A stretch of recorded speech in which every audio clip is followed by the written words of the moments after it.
All right, guys, welcome back to the channel. My name is Jeff Cordero, and this is part 2 of 3 on a DIY bow shop, or the stuff that I think you should have at home to work on your own equipment. Not saying any of this is right or wrong, or the order you need to get it in. This is just the order that I pretty much got my stuff in, and how I started to layer how I worked on my own equipment to get to what I have today, which is pretty much everything. Really, the first dive when I decided to work on my own stuff, it wasn't necessarily to work on my own bow, but it was to build arrows. And I found that to be super cool. This is a 4 Fletch, and this is just a 3 Fletch. I have some other ones that have some ridiculously hard helicals on it. Yeah, I don't think there's really a wrong way to go about doing this or in order to get the equipment. But yeah, this is just, I'm gonna kind of go over what I got in front of me. This is way more than 5 pieces that I had last week, but there was just too many little things that I wanted to add, and the list just got so damn long that I was like, forget it, I'm just gonna put it all out on the table, and this is what I got. This, pretty much what you see sitting in front of you, is everything you need to build arrows except for an arrow saw. I don't have an arrow saw on the table in front of me, even though I have one, because that's not the order I got it in. For the longest time, when I bought arrows, I got them on Lancaster, or I bought them from my local pro shop, and I'd get them cut to size. I really didn't care which end got cut off, and I really didn't have a problem with it. Yeah, I'm gonna find a few that had a few wobbles in them, but for the most part, those just became practice arrows, and they got a mark. So if that one in that group was like wayward, it was like off to the right by 2 inches, and I look at it and I'm like, oh, that's the one with the mark on it. I know that's the one that's got a little wobble in it. I really didn't care. I like to use really quality components. The more I've kind of gotten into this, the more precise I've got, and the more if you're gonna spend the money, I think you should buy the best equipment you can with the budget you're working with. I don't really feel like there's a place to skimp anywhere in this arrow, bow package. So I say just get the best stuff you can afford. For me, the best front components that I've shot in Black Eagle stuff, I've shot in Easton stuff, I shot gold tip stuff. I've shot in a lot of different front components, and honestly, the best one is an aftermarket one, and it's Ethics. Ethics for me, 2 things. They're a veteran-owned local company here in North Carolina, so supporting a local company in my community, but they make absolutely awesome equipment. You put all their stuff on an arrow scale, and if it says it's gonna weigh 100 grains, it weighs within a half a grain of 100 grains. And the tolerances, I've never had a problem with any of their tolerances in their equipment. So yeah, Ethics, A+. To install that, I use BuildIng Cool Melt, pretty easy to work with. You can use a lighter to melt it, or I have just a butane torch here, and you've seen it in some of my other videos. I'll link it above, where I built some other arrows, and that has worked great for me. I use 70% alcohol to clean out the inside of the shaft with a Q-tip before I glue my point weights or my inserts into them. And I also use it on a rag and just wipe off the back half of the shaft before I put a wrap on. That's always seemed to work well for me. AAE makes their max wipes that they want you to use with that max bond system. You can use those, but honestly, I don't think it really matters as long as it's a clean surface to glue on. I've glued hundreds of thousands, if not a million, lug nuts on some wheels, and I have used everything from brake clean, glass cleaner, nothing, wipe it off with a rag, and honestly, glue's gonna stick. If the glue doesn't stick, maybe it's not good glue, but I know, different sport, totally different. We'll just jump right into glue. I buy whatever's on sale. These primer pens, you can either get the AAE one or Tack Vein. I bet there's some other companies that make them. Whatever's on sale. Same thing with glue. I have some Max Bond glue. I have this Tack Vein glue. I don't think it matters. You can use super glue. I've used super glue in the past. Goat Tough makes some glue. There's a lot of different glues you can use. Find whatever works for you and your veins, and I don't think it matters. So veins, I have shot Tack Veins, have Max Stealth veins, some Q2I veins, boning veins. Dude, I got everything. I'm trying everything.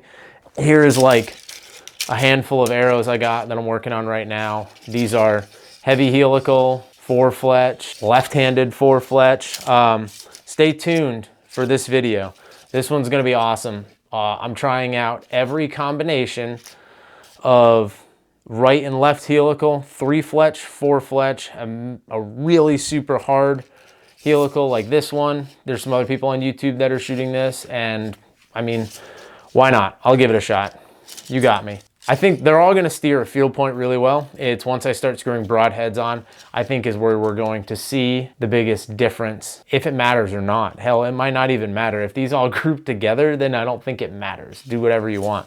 If you do buy pre-fletched arrow shafts, or you want to change this, you need to be able to strip it off.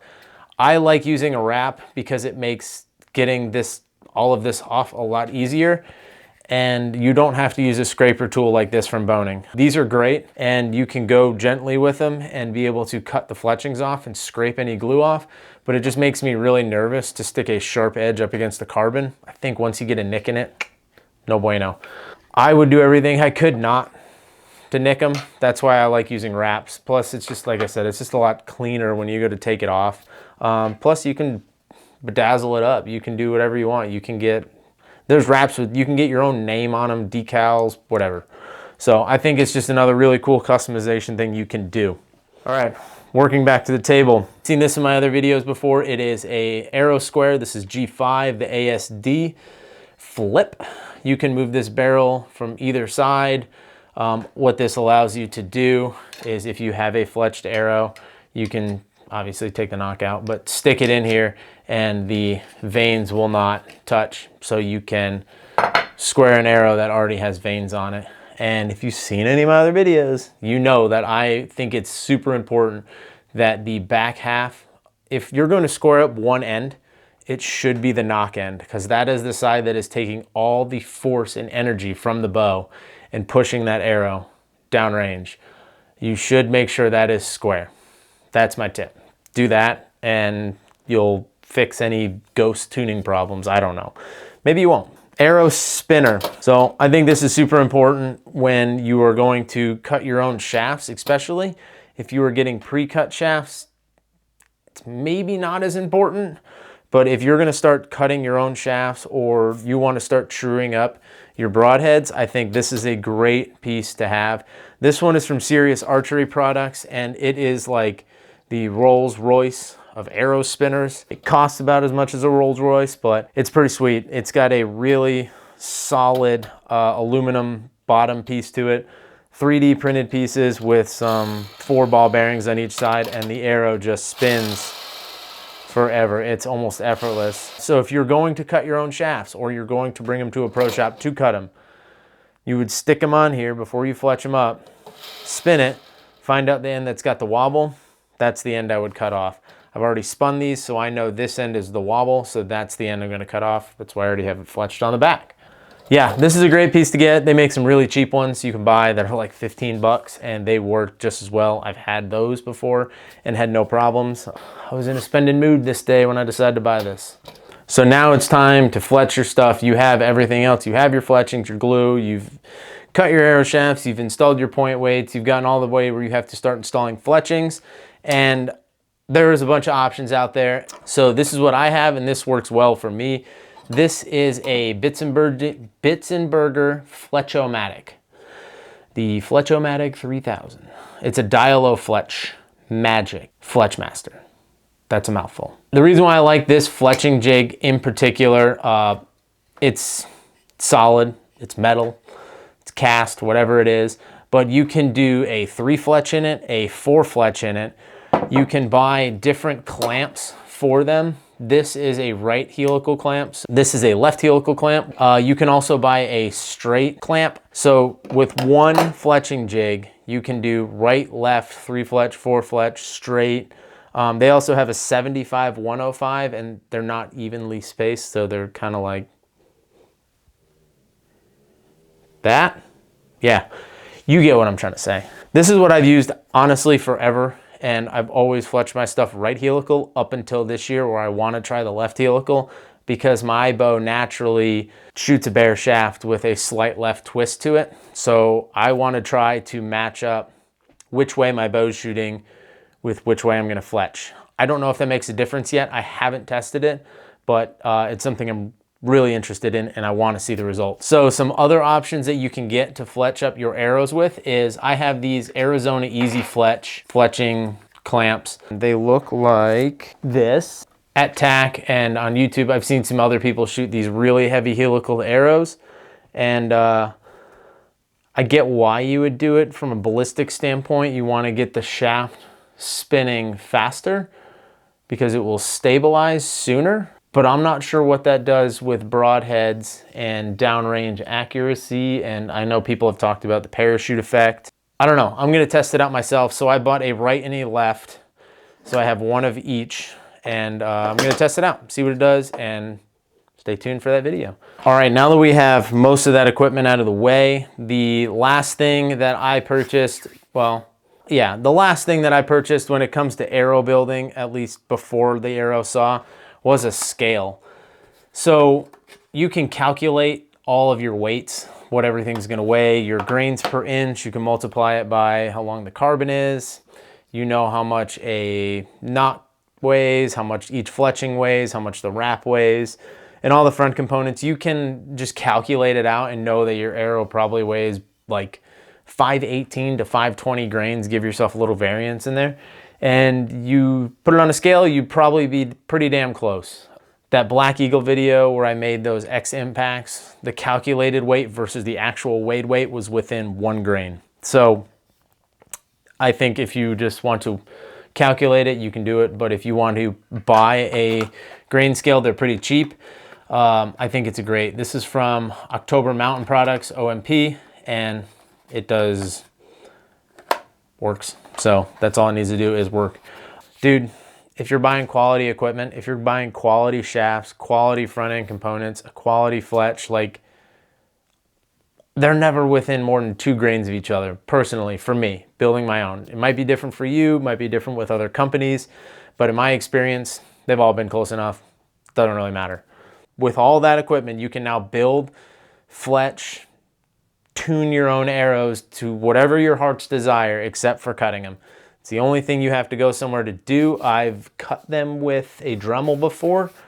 Super sketchy, not OSHA approved. Don't recommend it. So that's it, guys. Like, I think part 2 of the DIY work on your own stuff at home bow shop is going to be just like fletching arrows. That for me was like, that's the stuff I needed to like take that step to work on my own equipment and to kind of like build and be able to tune what I wanted to the way I wanted it.